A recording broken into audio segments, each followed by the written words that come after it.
sungguh kami Tuhan mengucapkan syukur atas berkat kasih kami yang Kau berikan mulai dari tadi pagi hingga pada sore hari ini. Kau masih memberikan kesehatan dan panjang umur. Saat sebentar Tuhan kami akan mendengarkan sebagian dari isi firman-Mu, kiranya firman-Mu menjadi pelita bagi kehidupan kami. Kegiatan kami selanjutnya kami serahkan pada tangan kuasa-Mu. Terima kasih Tuhan, amin. Firman Tuhan yang menyapa kita pada sore hari ini terambil dari kitab Yesaya 49 ayat 6. Beginilah bunyi firman Tuhan. Terlalu sedikit bagimu hanya untuk menjadi hambaku, untuk menegakkan suku-suku Yakub, dan untuk mengembalikan orang-orang Israel yang masih terpelihara. Tetapi aku akan membuat engkau menjadi terang bagi bangsa-bangsa, supaya keselamatan yang daripadaku sampai ke ujung bumi. Demikianlah firman Tuhan. Yang menjadi di mana ayat ini merupakan bagian dari nubuat mengenai hamba Tuhan yang sering diidentifikasi sebagai Mesias atau Yesus Kristus dalam tradisi Kristen. Yang menjadi misi lebih besar di ayat ini adalah Allah mengatakan bahwa misi hambanya tidak terbatas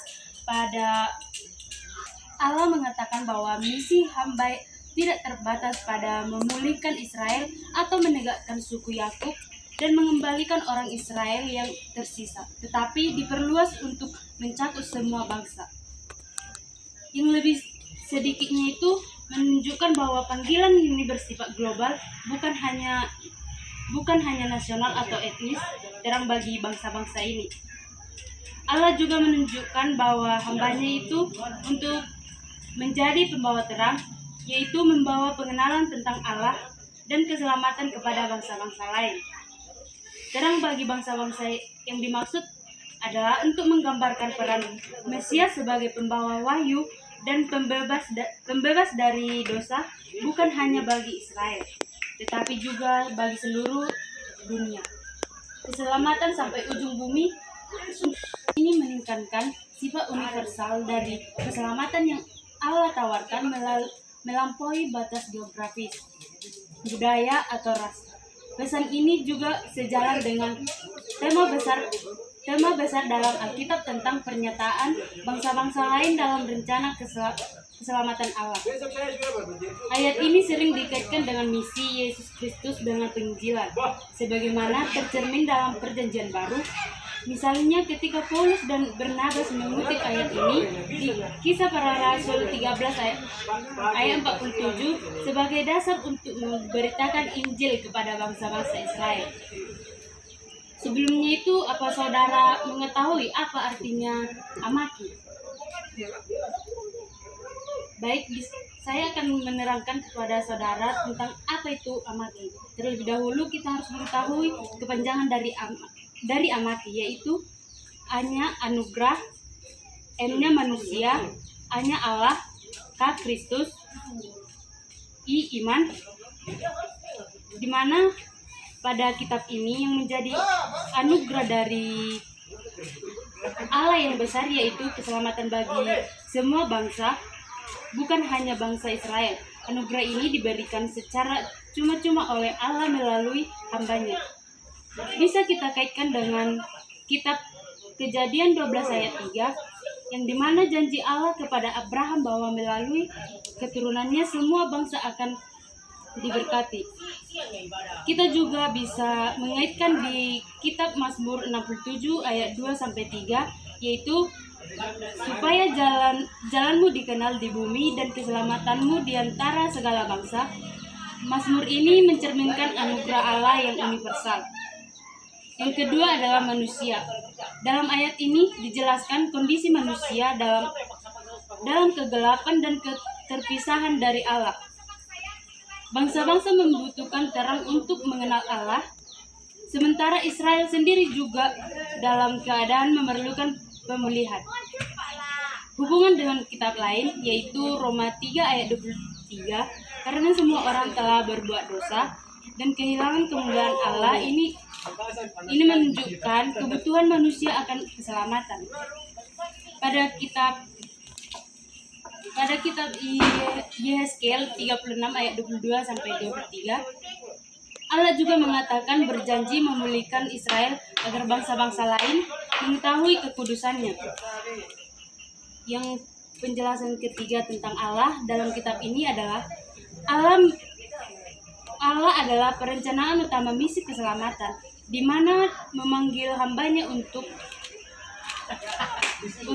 tidak hanya memulihkan Israel saja, tetapi juga menjadi terang bagi bangsa-bangsa. Kita juga dapat mengaitkan ini pada kitab Mazmur 96 ayat 3, yang isinya, ceritakanlah kemuliaannya di antara bangsa-bangsa dan perbuatan-perbuatannya yang ajaib di antara segala suku bangsa. Menegaskan visi Allah untuk semua bangsa. Kitab selanjutnya juga kita bisa kaitkan di Kisah Para Rasul 13 ayat 47. Paulus mengutip dan pada kitab Yesaya 49 ini untuk menunjukkan bahwa misi Allah adalah membawa terang dan keselamatan kepada bangsa-bangsa. Bagian yang keempat yaitu tentang Kristus.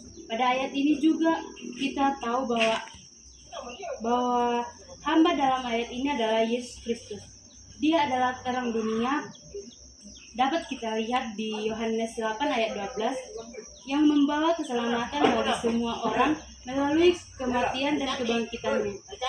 Dapat kita hubungkan di kitab Lukas 2 ayat 32 yang isinya Simeon menyebut Yesus sebagai terang yang menjadi penyataan bagi bangsa-bangsa lain.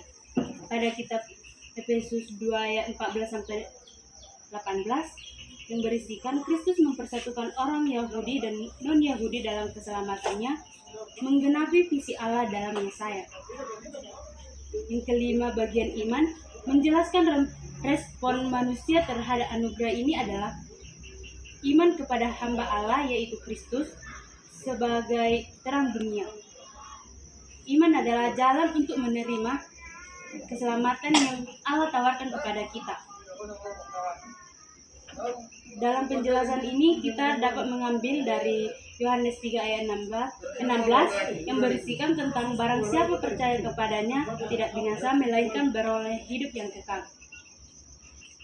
Baru kita juga dapat mengaitkannya pada kitab Roma 10 ayat 12-13 mengatakan Paulus menegaskan bahwa keselamatan terbuka bagi semua bangsa yang memanggil nama Tuhan. Yang menjadi kesimpulan dari Yesaya 49 ayat 6 ini yaitu menggambarkan rencana besar Allah untuk keselamatan dunia melalui hambanya. Yesus Kristus adalah anugerahnya diberikan kepada manusia yang berdosa, dan iman adalah kunci untuk menerima keselamatan. Ayat ini berkaitan erat dengan janji-janji Allah kepada Abraham. Dapat kita lihat di visi Mazmur, pelayanan Yesus Kristus dan penggenapan di misi melalui gereja dalam perjanjian baru. Kita dipanggil untuk menjadi terang dan melanjutkan visi ini, seperti yang dinyatakan dalam amanat agung Matius 28 ayat 19-20. Demikianlah firman Tuhan. Mari kita berdoa. Sungguh kami Tuhan mengucapkan syukur atas berkat kasih karunia-Mu yang telah Engkau berikan kepada kami mulai dari tadi pagi hingga pada sore hari ini. Kami telah siap mendengarkan sebagian dari firman-Mu. Kiranya firman-Mu menjadi bekal dan pelita bagi kami. Kegiatan kami selanjutnya kami serahkan pada tangan pengasihan-Mu. Kami adalah orang yang berdosa, kiranya hapuskanlah segala dosa dan perbuatan kami, baik dalam perkataan, perbuatan, tingkah laku yang tidak sepadan dengan kehendak-Mu. Dalam nama Yesus Kristus kami berdoa dan mengucap syukur. Amin.